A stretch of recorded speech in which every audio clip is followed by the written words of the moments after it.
stocks am I buying in July? That's the most popular question this month. I don't know, guys. Let me show you, I guess. Hi, my name is Bo. Welcome to 10-Minute Investing. I'm going to talk about the stocks I will be buying in July. Actually, spoiler alert, I will be buying only ETFs this month, but you will want to stick around because these are not your regular ETFs, so this might be interesting. Quick intro, I'm Bo. I live in Chicago. I have been investing for the past 3 years. I manage 3 portfolios. I have invested so far over $44,000. I share how I invest. I share my investing journey. So if you're into that, subscribe to this account, send it to a friend who is also interested in investing, and feel free to ask me anything in the comments. Today, I will show you my 2 portfolios. I have my portfolios are here. Retirement and a house, where I invest for my future retirement and hopefully a house. I will explain what assets I'm adding to each portfolio this month. Let's look at my retirement portfolio. It has a 40 years horizon, and the target asset allocation is 7% stocks, 20% equity ETFs,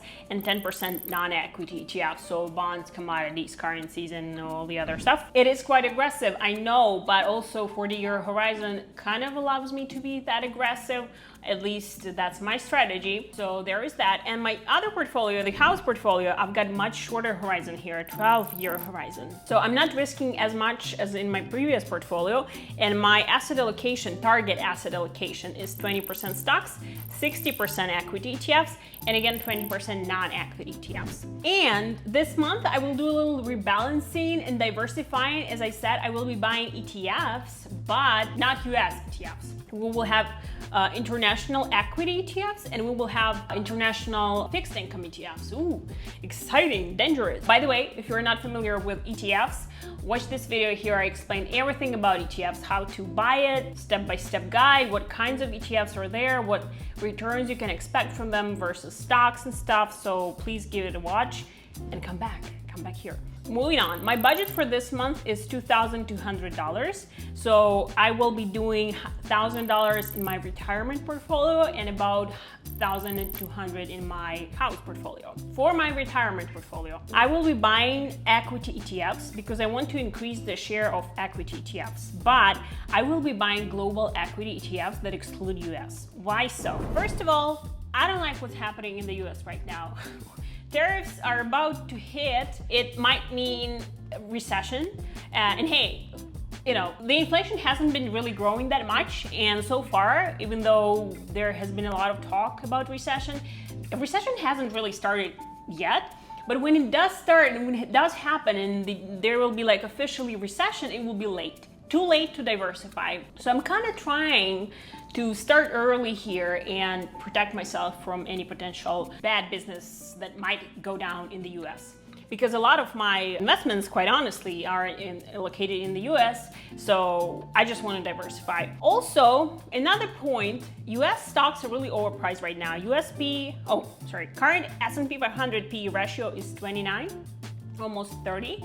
And historically, it's averaged around 20, like 19.9. So 10 points above, which I don't like. And that's why, again, I'm kind of trying to stay away from the US stocks right now. And also, because I'm not really familiar, like I'm very much into the American news, American economy. I understand it more than I would say I understand trends in the EU or Japan. I live in the US, so naturally I'm more interested in what's happening here. So for me to buy global stock ETFs makes much more sense because, you know, I don't want to pick, at this point at least, I don't want to pick individual European stocks or individual Japanese stocks. Buying global equity ETFs, I'm kind of protecting myself from not being that aware of what's happening with these other like global specific companies, and I just rely on the funds, on the issuers of these ETFs to know what they're doing, that they have analyzed the stocks that they have put in those ETFs, and those are good quality stocks. So enough of the chit chat, people. First thing I will buy, and I will probably buy about 7 positions, will be IDEV. So IDEV was issued by BlackRock. It includes large, mid, and small cap stocks from developed countries, excluding the US. I like it because it has quite low expense ratio, just 0.04, which is low. And I like that, you know, the assets under management is in billions. I don't like when it's millions, to be honest. I am not at least with the stocks. I don't like it when it's that small. It's kind of risky, I don't know. And then the return, 5-year return is 16%, at least as of the time when I was analyzing that. So that all tells me it's a good quality buy for now. And then I will also buy SCHF, which is basically the same kind, like quality-wise, is the same ETF, although it has been issued by a different, like Charles Schwab, right? It has more assets under management, therefore expense ratio is slightly higher. It has no small cap but large and mid cap stocks, again excluding the US. I will buy about 20 positions of this SCHF. Why am I buying basically the same thing? It's like keeping, you want to keep your money or savings in different bank accounts because, one bank might collapse, so at least you will have the money in the other bank. That is my same logic with, buying almost the same kind of mix of assets in the ETF, but they are from different issuers, right? So I have BlackRock and I have Charles Schwab. That is also, by the way, kind of a diversification when you are buying from a different issuers, basically. And that's it for my retirement. For my house portfolio, I will be putting about $1,200 towards fixed income or bond ETFs, again, excluding the US, not Treasury, not US Treasury, but international government bonds. You can see that my target allocation for non-equity ETFs for the house portfolio is actually like close, right? So I'm currently at 22% actually, and my target allocation is 20. But that's okay because the stocks grow much higher in value and equity ETFs grow much higher in value. I will buy more bond ETFs right now and they will not really grow that much, while stocks and equity ETFs will be growing. So honestly, all that appreciation of stocks and equity ETFs will even out quite soon. Frankly, the difference that I will now add more non-equity ETFs to this portfolio. So for the international bond ETFs for my house portfolio, I picked ISHG, Intermediate International Treasury Bond ETF. So it has bonds from developed countries, excluding the US. Geographic exposure is Japan, followed by Italy, France, and Germany. Top 3 holdings include bonds issued by the government of Ireland, Australia, and Sweden. All great countries. Haven't been to none of them. Actually, no, I have been to Germany. That's it. That's funny. It's a mix. Again, I like that it's a mix. It's not just one bonds from one country, right? Also, why I like this ETF, issuer BlackRock. That's a good quality issuer. Expense ratio is 0.35%. It's much higher than stocks, like a stock equity ETF, right? But hey, bond ETFs usually have a higher expense ratio, so that's okay. Assets under management, $500 million.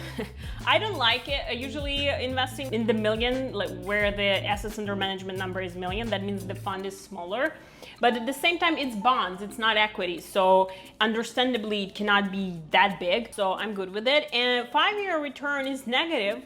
However, if you can see that in the last 4 years, actually 3 years, it has started to recover and there has been return. Obviously, last 5 years were rocky for Europe and Asia. So I think that's why, but that doesn't scare me because I can see the positive trend happening already. And the other ETF is BWZ, which is very similar actually, but it has been issued by State Street. Again, expense ratio 0.35, assets under management $500 million. That's fine. And again, same thing with the 5-year return. It has started recovering in the last few years, so I'm good with that. And I think that will be it for July. So basically, I will spend, according to my calculations, I will spend about $2,200. That's it. That will basically help me to try to diversify. Obviously, I'm still very concentrated in the US, so in the future videos, you may expect me to analyze even more international stocks, international stock ETFs or bond ETFs or stuff. And what have you invested in July? Please let me know. I love discovering new stuff.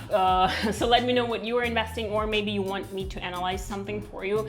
If you're interested, I will be happy to take a look at it. And if this was interesting, please subscribe to this channel.